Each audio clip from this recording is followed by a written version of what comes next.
With all due apologies to the members who are not here yet, I'm going to start because pretty soon we'll be going back into the session and be voting. So thank you very much, and I know that the members will be coming right quick, and when they come here, I will recognize them for their opening statements. So the joint subcommittees will come to order. After recognizing myself, Chairman Smith, Ranking Members Deutsch and Bass, as soon as they come for 5 minutes each for our opening statements, I will then recognize any other members seeking recognition for 1 minute. We will then hear from our witnesses, and without objection, the witnesses' prepared statements will be made a part of the record, and members may have 5 days in which to insert statements and questions for the record, subject to the length limitation in the rules. And before I begin my opening remarks, I want to take a moment to offer our most sincere condolences to the friends and family of Kayla Mueller. Our thoughts and prayers are with them in this most trying of times. Kayla was taken hostage while doing humanitarian work in Syria, which is the subject of our hearing, helping those who are in such dire need of her help, and all of America mourns her loss and the family's loss. The terrorists have proven time and again that they have no respect for human rights, and that is why we must redouble our efforts to defeat this scourge and its radical ideology. Kayla's legacy will be the work that she had done to alleviate the suffering of the countless many in Syria and around the world. It's important that our government will continue to respond to this humanitarian crisis, but also that we will make the respect for human rights across the globe a priority and not just an afterthought. And with that, the Chair now recognizes herself for 5 minutes. Next month will mark the 4th anniversary since the start of the Syrian conflict, and there are no signs that the crisis will abate anytime soon. Assad has demonstrated no remorse, and indeed his intransigence has only hardened as he maintains his grasp on power in the enclaves of Syria, thanks to the support from Iran and the United States' unwillingness to engage both ISIL and Assad in a comprehensive strategy. ISIL and other terror groups have managed to wrest control of other large areas of Syria, and they too have no intention of giving up the territory they have claimed. Since President Obama announced strikes against Syria last September, ISIL has actually gained more territory, and that leaves little territory for those Syrians who wish to flee the fighting and flee the violence. While we are seeing what we are seeing unfold in Syria is one of the worst humanitarian crises in the region in recent memory, and it isn't just limited to Syria and Iraq. Jordan and other neighboring countries have been forced to bear the brunt of a massive influx of refugees fleeing the fighting, and that's tested the limits of their already strained capabilities. Last Congress, the Ranking Member Ted Deutsch and I convened 4 hearings on the humanitarian situation in Syria.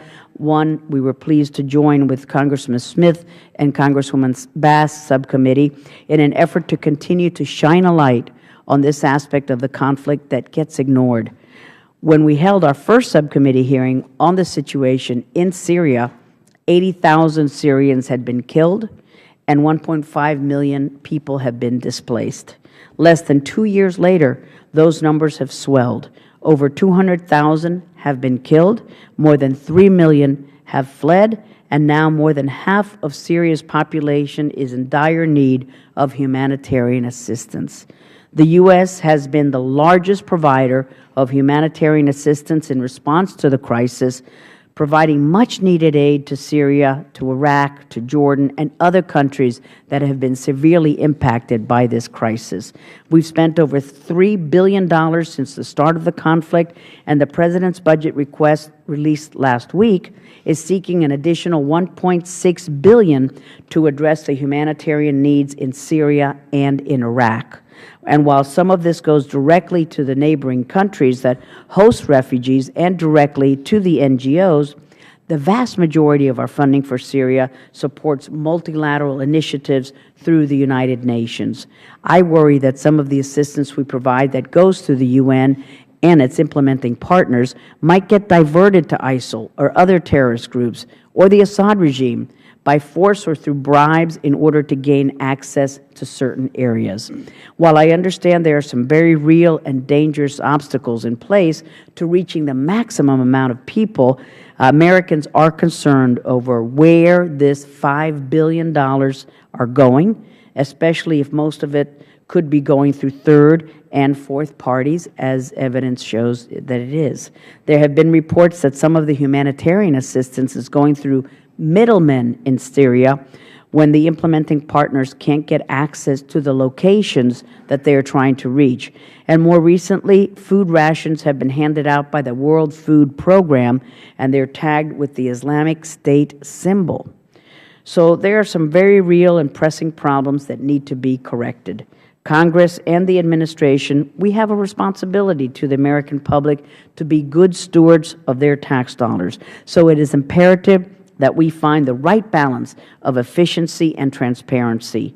Our comprehensive strategy towards Syria must take into effect the humanitarian crisis that we are confronting today. That's why it's so important. It's imperative that we hold these hearings not only to hear from the vital work that we are doing and the lives that we are saving, but also conduct our proper oversight role.